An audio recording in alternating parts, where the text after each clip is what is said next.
இயேசு கிறிஸ்துவின் இனிய நாமத்தில் வாழ்த்துக்கள். இந்த நாளிலும் எரேமியா தீர்க்கதரிசியின் புஸ்தகம் 10வது அதிகாரத்தை நாம் தியானிக்கப் போகிறோம்.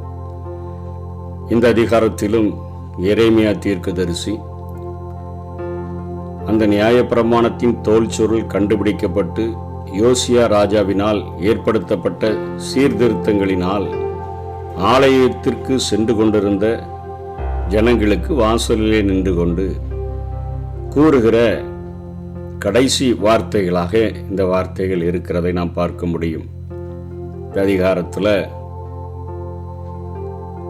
ஒரு சில பாவங்களை குறிப்பிட்டு இது நிமித்தமாக இந்த தேசத்திற்கு வரப்போகிற அழிவையும் எச்சரிப்பையும் சொல்லி கடைசியாக எரேமியா விண்ணப்பிப்பதாக இந்த அதிகாரத்தை அவர் முடிக்கிறதை நாம் பார்க்கிறோம்.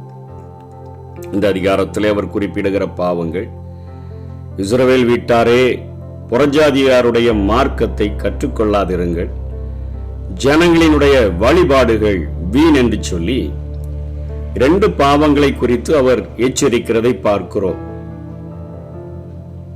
இந்த ஜனங்களினுடைய வழிபாடுகளும்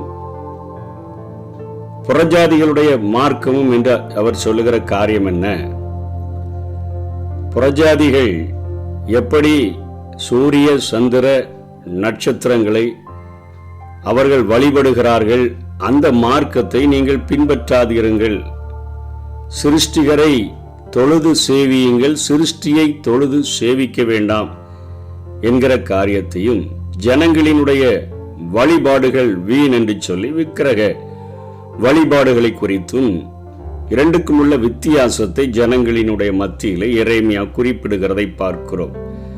ஜனங்களினுடைய வழிபாடுகள் விக்கிரக வழிபாடுகளும், புறஜாதிகளுடைய மார்க்கம் என்று சொல்லுகிறது அவர்கள் சூரிய சந்திர நட்சத்திரங்களை, அதாவது வானத்தினுடைய சர்வ சேனைகளை வழிபடுகிறவர்களாக இருந்தார்களே, அந்த காரியங்களை நீங்கள் உங்களை சுற்றியுள்ள ஜனங்களினுடைய வழிபாடுகளை பின்பற்றாதிருங்கள் என்று சொல்லி 2ற்கும் உள்ள ஒரு வித்தியாசத்தை அவர் சொல்லிக் கொடுக்கிறதை பார்க்கிறோம். ஜனங்களினுடைய வழிபாடுகள் என்று சொன்னால், காட்டில் போய் ஒருத்தன் மரத்தை வெட்டிட்டு வந்து அது தச்சனுடைய அவன் கையாடுகிற அந்த வாட்சியினால் பணிப்படும் என்று சொன்னால், தச்சன் தன்னுடைய ஊழியினால அதை அருமையா செதுக்கி அவன் வெளிநாடுகளிலிருந்து கொண்டு வருகிற இறக்குமதி செய்கிற வெள்ளி, பொன் இவைகளின் நிமித்தமாக அவைகளை அலங்கரிக்கிறான் என்று சொல்லி, அவன் அலங்கரிக்கப்பட்ட அந்த தகடாக்கப்பட்ட வெள்ளி அந்த எங்கிருந்து வருதுன்னு சொல்லப்படுகிறது, தர்ஷீஷிலையும் பொன் உப்பாசியிலும் இருந்து கொண்டு வரப்பட்டு அவைகள் தொழிலாளிகளாலும் தட்டான் கைகளினாலும் செய்யப்படுகிறது. அதுக்கு உடுப்பு கூட அவங்க தைக்கிறாங்கன்னு சொல்லி, அது இளநீளமும் இரத்தாம்பரமும் தொழிலாளிகளினுடைய கைகளின் வேலையாய் இருக்கிறது என்று எரேமியா நாட்களில் வாழ்ந்த ஜனங்களினுடைய வழிபாடுகளிலே அவர்கள் செய்த அந்த விக்கிரகங்களை குறித்து இங்கே எரேமியா குறிப்பிடுகிறார். மரத்தை கொண்டு வருகிறாங்க, தச்சனை கொண்டு வந்து உளியினால் அதை செதுக்குறாங்க, வெள்ளி பொண்ணுனால அலங்கரிக்கிறாங்க.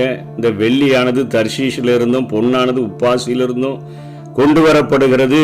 தட்டான் அதை செய்து அழகா ரெடி பண்ணி கொடுக்கிறான். அதுக்கு ட்ரெஸ்ஸும் தைக்கிறாங்க. உடுப்பு இளநீளமும் இரத்தாம்பரமும் தொழிலாளிகளுடைய கைவேலையுமாக இருக்கிறது என்று சொல்லி அவர்கள் ஜனங்களினுடைய அவர்கள் செய்த அந்த வழிபாடுகளை குறிப்பிட்டு தேவனையும் அதோடு கூட கம்பேர் பண்ணி சொல்லுகிறார். தேவனோ இவைகள் எல்லாவற்றையும் படைத்தவர் என்று 12ஆம் வசனத்தில் சொல்லுகிறார். அவரே பூமியை தம்முடைய வல்லமையினால் உண்டாக்கி, பூச்சக்கரத்தை தம்முடைய ஞானத்தினால படைத்து, வானத்தை தம்முடைய அறிவினால விரித்தார். வான பூமி என்றாலே படைப்பு முழுவதும் அடங்கி விடுகிறது. 3 வித்தியாசங்களை, ஜனங்களின் வழிபாடுகளையும் தேவனையும் கம்பேர் பண்ணி 3 வித்தியாசங்களை தெரியப்படுத்துகிறார். 16ஆம் வசனத்தில் சொல்லுகிறார், அவர் சர்வத்தையும் உருவாக்கினவர். அதாவது நீங்க சிருஷ்டிய நீங்களே செய்து நீங்க உண்டாக்கி நீங்க அதை வழிபடுகிறீங்க.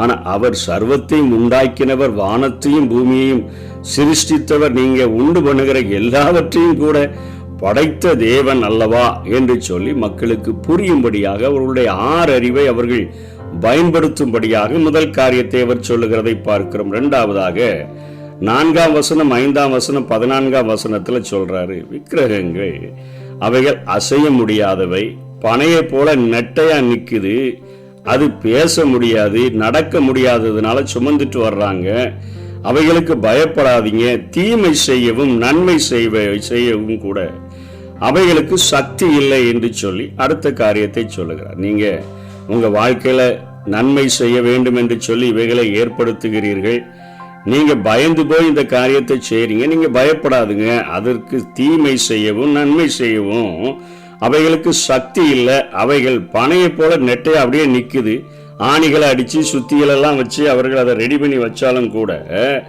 அவைகளால் அசைய முடியல, பேச முடியல, நடக்க முடியல, தூக்கிட்டு வர வேண்டியிருக்கு. 14ஆம் வசனத்துல அவைகளுக்கு ஆவி இல்லை என்று சொல்லிட்டு இங்கே தேவனுடைய காரியங்களை 6, 7, 10, 13 வசனங்களில் அவர் சொல்றார், அது அசைய முடியாது, ஆனால் ஆண்டவரோ உலகத்தையே அசைக்கிற ஒரு ஆண்டவர். கர்த்தாவே, உமக்கு முன்பாக ஒப்பானவன் யார்? நீரோ பெரியவர், உமது நாமமே வல்லமையில் பெரியது, ஜாதிகளின் ராஜாவை உமக்கு பயப்படும்படியாக நீர் செய்கிறீர், ஞானிகள்ல உமக்கு ஒப்பானவன் யார் என்று சொல்லி அத்தனையாக தேவனுடைய மகத்துவங்களே அவர் சொல்லுகிறார். அதுக்கு ஒரு எக்ஸாம்பிளும் கொடுக்கிறார். அவர் சத்தமிடுகையில் வானத்தின் திரளான தண்ணீர்கள் உண்டாகிறது, அவர் பூமியின் கடையாந்தரங்களிலிருந்து மேகத்தை எழும்பி வர பண்ணி மழையுடனே மின்னலை உண்டாக்கி காற்றை தமது பண்டக சாலையில் இருந்து புறப்பட பண்ணுகிறார். வானத்தையும் பூமியையும் அசைக்கிற ஆண்டவர். அவருடைய சத்தத்துல வானத்துல திரளான தண்ணீர்கள் உண்டாகுது, பூமியின் கடையாந்தரங்களிலிருந்து மேகங்கள் எழும்புகிறது, மலைகள் மின்னல்கள் உண்டாகி காற்று தமதுடைய பண்டக சாலையிலிருந்து புறப்படுகிறது என்கிற ஒரு எக்ஸாம்பிள். அவ்வளோ பெரிய உலகத்தை அசைக்கிற ஆண்டவர் என்கிற காரியத்தை எரேமியா சொல்லிட்டு 10ஆம் வசனத்துல கர்த்தரோ மெய்யான தெய்வம், அவர் ஜீவனுள்ள தேவன். இங்க ஆவி இல்லைன்னு பார்க்கிறோம். அவர் ஜீவனுள்ள தேவன், நித்திய ராஜா. அவருடைய கோபத்தினால் பூமி அதிரும், அவருடைய உக்கிரத்தை ஜாதிகள் சகிக்க மாட்டார்கள். அதாவது தீமை செய்யவும் அதற்கு முடியாது, நன்மை செய்யவும் முடியாது. இங்கே ஆண்டவர் ஜீவனுள்ள தேவனாக, நித்திய ராஜாவாக, அவருடைய நாமத்தை கேட்டாலே பூமி அதிரக்கூடியதாக, மழையையும் காற்றையும் கொடுக்கக்கூடியவராக இருக்கிற ஆண்டவருடைய உக்கிரத்தை, அதாவது பாவம் செய்தா அவர் கொடுக்கிற தண்டனையை ஜனங்கள் சகிக்க மாட்டார்கள் என்று சொல்லி தீமை செய்யவும் நன்மை செய்யவும், அதாவது நியாய தீர்ப்பு, தீமை என்பது ஆண்டவருடைய பார்வையில் அவர் நியாய தீர்ப்பு, நியாய தண்டனைகளை செய்யவும், மனிதர்களை ஆசீர்வதித்து கிருபையாய் நடத்தவும் அவரால் முடியும் என்கிற கருத்தை இங்கே எரேமியா வித்தியாசப்படுத்தி அவர்கள் திங்க் பண்ணும்படியாக, அறிந்து உணர்ந்து கொள்ளும்படியாக இந்த காரியத்தை அவர் சொல்கிறார். மூன்றாவதாக இன்னொரு ஜனங்களின் வழிபாடுகள்ல இன்னொரு வித்தியாசத்தையும் சொல்றாரு. மனிதனினுடைய முட்டாள்தனத்தினுடைய வெளிப்பாடுகளாகத்தான் இந்த உருவாக்கங்கள், அதாவது இந்த வழிபாடுகள், அந்த உருவாக்கப்படுகிற விக்கிரகங்கள் இருக்கின்றன என்று சொல்லுகிறார். 8ஆம் வசனத்துல சொல்றாரு, அவைகள் மாயையும் மகா எத்தனமான ஒரு கிரியையா இருக்கிறது, அதாவது ஏமாற்று வேலையா இருக்குது அப்படின்னு சொல்லிட்டு அவைகள் விசாரிக்கப்படும் நாளில அவைகள் அழிந்து போகும் என்று சொல்லுகிறார். வசனம் 12ல ஆண்டவரை பற்றி, தேவனோ மிக்க ஞானமுடன் அதை அனைத்தையும் சிருஷ்டித்தவர், சர்வத்தையும் அவர் உண்டாக்கினவர், சேனைகளின் கர்த்தர் என்பது அவருடைய நாமம் என்று சொல்லி 16ஆம் வசனத்துல சொல்லி கொஞ்சம் திங்க் பண்ணி பாருங்க.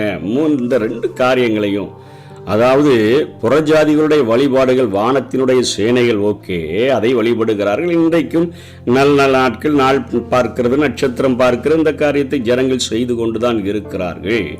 அந்த நாட்களில் அவர்கள் ஜனங்களின் வழிபாடுகள் என்று சொல்லி அவர்கள் செய்கிற அத்தனை காரியங்களையும் சொல்லி ஆண்டவருடைய மகத்துவங்களை சொல்லி 2ஐயும் கம்பேர் பண்ணி பார்த்து கொஞ்சம் திங்க் பண்ணி பாருங்க அப்படின்னு சொல்லி அந்த காரியங்களை சொல்லிட்டு, இந்த பாவங்களை செஞ்சாலும் உங்களுக்கு என்னென்ன அழிவுகள் வரும் என்று சொல்லி அவர் சொல்லுகிறதை பார்க்கிறோம். அதாவது 17ஆம் வசனத்திலிருந்து 20ஆம் வசனம் வரையில் அவர் சொல்லுகிறார். அவருடைய கோபத்தினால 10ஆம் வசனத்திலே தொடங்கிறார், பூமி அதிரும், அவருடைய உக்கிரத்தை ஜாதிகள் சகிக்க மாட்டார்கள் என்று சொல்லிட்டு 18ஆம் வசனத்துல குடிகளை கவன் கொண்டு எரிந்து அவர்கள் கண்டு உணரும்படி அவர்களுக்கு நெருக்கத்தை உண்டாக்குவேன். அவர் நெருக்கத்தை உண்டாக்குகிற ஒரு தேவனாக, நொறுக்குகிற அந்த நிமித்தமாய் உண்டாகிற காயங்கள் கொடிதாய் இருக்கிறதுனால சகிக்க வேண்டிய என்னுடைய நோய் என்றே நான் சொல்ல முடியும். இந்த பாவங்களை செய்கிறதுனால இந்த வருகிற தண்டனை நான் சகிக்க வேண்டிய ஒரு நோயை போல, நோய் வந்துச்சுன்னா எப்படி தான் சகிச்சுதான் ஆகணும், அதே போல சகிக்க வேண்டிய காரியமாக மாறிடுச்சேன்னு சொல்லி புலம்புவீங்க. என் கூடாரம் அழிந்து போயிட்டு, என் கயிறுகள் எல்லாம் அறுப்புண்டு போயின, என் பிள்ளைகள் என்னை விட்டு போய்விடுவார்கள், எல்லாம் நாடு கடத்தப்பட்டுருவாங்க, எல்லாம் சிறையிருப்புக்கு போயிடுவாங்க. அந்த நேரத்தில் அவர்களுக்கு உதவி செய்யறதுக்கு யாரும் இல்லைன்னு சொல்லி விட்டுட்டு போன எல்லாரும் கதறுவாங்க என்று சொல்லி இங்கே அழிவை திரும்பவும் ஞாபகப்படுத்துகிறார். இந்த பாவங்களை நீங்கள் செய்து கொண்டு இருக்கிறீங்களே, நீங்கள் மனம் திரும்புங்க. நிச்சயமாக வடக்கே இருந்து நேபுகாத் நேச்சாரின் மூலமாக ஒரு மிகப்பெரிய அழிவு வருகிறது என்பதை திரும்பவும் உறுதிப்படுத்திவிட்டு அதற்கு பின்பாக எரேமியாவினுடைய ஜெபத்தை அவர் இங்கே எழுதி முடிக்கிறதை பார்க்கிறோம். கர்த்தரை அறிந்து உணரும்படியாக அவன் ஜெபிக்கிறான். ஜனங்கள் இந்த வித்தியாசங்களை தெளிவாக அறிந்து உணர வேண்டும். இந்த பாவத்துக்கு நீங்க ரொம்ப அதிகமா தண்டிக்காதுங்க, மட்டாய் தண்டிக்கும்படியாய் சொல்லுகிறான். எதிரிகளின் மேல உங்களுடைய உக்கிரத்தை நீங்க ரொம்ப ஊற்றி விடுங்க என்று சொல்லி 3 கருத்துக்களை கொண்ட ஜெபத்தை அவர் செய்கிறதை பார்க்கிறோம். கர்த்தரை அறிந்து ஜனங்கள் உணர வேண்டும் என்று அவர் ஜெபிக்கிறதை பார்க்கிறோம். 23ஆம் வசனத்துல மனுஷனுடைய வழி அவனால ஆகிறது இல்லை. அவன் நினைச்சுக்கிறான், மனுஷன் நான் நாளைக்கு அங்கே போவேன், அந்த பட்டணத்துக்கு போவேன், அதை செஞ்சிருவேன், இதை செஞ்சிருவேன்னு சொல்லி அநேக தீர்மானங்கள். கர்த்தருக்கு சித்தமானால் நாங்களும் உயிரோடு இருந்தால் என்கிற காரியத்தெல்லாம் விட்டுட்டு நான் நினைக்கிற வழி என்னால் ஆகும்னு நினைக்கிறான். ஆனால் அவனால் ஆகிறதில்லை என்பதை அவன் உணர்ந்து கொள்ளட்டும். என் நடைகளை நடத்துகிற என்னால் ஆகிறதில்லை அதை என்று அவன் உணர்ந்து கொள்ளட்டும். அவன் நீதிமொழிகள் 20-24 முன்பகுதியின் கருத்துக்களை சொல்லி ஜெபம் பண்றாரு. கர்த்தராலே மனுஷருடைய நடைகள் வாய்க்கும். மனுஷனுடைய வழி அவனால வாய்க்காது, அவனுடைய நடைகளும் அவனால வாய்க்காது. கர்த்தரால தான் மனுஷனுடைய நடைகள் வாய்க்கும் என்பதை அவர்கள் உணர்ந்து கொள்ளட்டும் என்று சொல்லி, உலக வாழ்வில் முக்கியமானது எது என்பதை மனுஷன் உணர்ந்து கொள்ளட்டும். பெருமை பாராட்ட வேண்டிய காரியம் எது என்பதை உணர்ந்து கொள்ளட்டும். பட்டமா, அறிவியல் கண்டுபிடிப்பா, உயர்ந்த பதவியை பெற்றதா, அழகுடன் விளங்குவதா, பெரும் பணக்காரன் என்று கூறுவதா, செல்வாக்குடையோருடைய விருப்பத்திற்குரியவனாக மாறுவதா, இவையெல்லாம் எது மேன்மையான காரியம், உண்மையான மேன்மை என்பதை ஒரு மனிதன் புரிந்து கொள்ளட்டும். ஏன்னா வேதம் சொல்லுத மனிதனுடைய வாழ்க்கையானது ஒரு புல்லுக்கு ஒப்பாகவும் அவனுடைய மகிமையானது புல்லின் பூவுக்கு ஒப்பாகவும் சொல்லப்படுத. பெருமை பாராட்ட தகுந்த ஒன்றே ஒன்று, உன்னத தேவனை நான் அறிந்திருக்கிறேன், நான் குருடனா இருந்தேன், இப்ப நான் பார்வை அடைந்திருக்கிறேன், காண்கிறேன் என்று சொல்லுகிற அளவிற்கு அவர்கள் அறிந்து உணர்ந்து வாழ வேண்டும் என்கிற ஜெபத்தை அவர் செய்கிறதை பார்க்கிறோம். இதனால என்ன நன்மையா கிடைக்கும்? ஆண்டவரை அறிந்து கொள்ளுகிறதுனால, ஆண்டவரை உணர்ந்து கொள்ளுகிறதுனால என்ன நன்மைகள் கிடைக்கும்னு பார்த்தா, நமக்குடைய ஒரு லட்சியம் நமக்கு கிடைக்கும். உன்னதமான ஒரு வாழ்வுக்காக இந்த உலகத்துல வாழணும், அதாவது பூமிக்குரியவைகளை அல்ல மேலானவைகளை நாடணும் என்கிற எண்ணம் இந்த காரியங்களின் மூலமாக, ஆண்டவரை அறிகிறதின் மூலமாக, ஆண்டவரை உணர்ந்து கொள்ளுகிறதின் மூலமாக நமக்கு உண்டாகக்கூடியதாக இருக்கிறது. இன்றைய சமுதாயத்தில் வாழ்கிற ஒரு தேவனை அறிந்த எரேமியாவை போல வாழ்கிற ஜனங்கள் ஜெபிக்கும் பொழுது நமக்கு ஒரு உன்னதமான வாழ்வை அடைய வேண்டும் என்கிற முதலாக அந்த லட்சியங்கள் உருவாகும் பொழுது பூமிக்குரியவைகளை அல்ல மேலானவைகளை நாடுகிறவர்களாக நாம் மாறிவிடுவோம். அந்த பரிசுத்த ஆவியானவரை நம்ம பெற்றுக்கொள்ளும் பொழுது அந்த பரிசுத்த ஆவியானவர், எவர்கள் தேவனுடைய ஆவியினால் நடத்தப்படுகிறார்களோ அவர்கள் தேவனுடைய புத்திரராய் இருக்கிறார்கள் என்று சொன்னது போல அதிலே அவர்கள் நடத்துகிறது மாத்திரமல்ல, மேலும் அப்பா பிதாவே என்று சொல்லி கூப்பிட பண்ணுகிற ஒரு புத்திர ஸ்வீகாரத்தின் ஆவியை தந்தபடியினால அண்ட சராசரங்களையும் உண்டாக்கின ஒரு தேவாதி தேவன், அவரை நம்ம அப்பானி கூப்பிடக்கூடிய நம்முடைய உலக பிரகாரமான தகப்பனுடைய நேசத்தை பார்க்கிலும் எத்தனையோ மடங்கு அதிக நேசமுடைய உலக தாயினுடைய நேசத்தை பார்க்கிலும் எத்தனையோ சிறந்து விளங்கக்கூடிய அந்த பரலோக ராஜாவினுடைய அந்த உறவை பெற்றுக்கொள்ள முடியும். பரலோகத்துக்கும் நமக்கும் இடையில ஒரு மிகப்பெரிய ஒரு நெருக்கம், ஒரு சொந்தம் நமக்கு கிடைச்சிருக்குது, நிலையான ஒரு சொந்தம் அப்படிங்கிற காரியத்தை எல்லா மனுஷனும் உணர்ந்து கொள்ள முடியும் அப்படிங்கிற காரியத்தை சொல்லுகிறார்.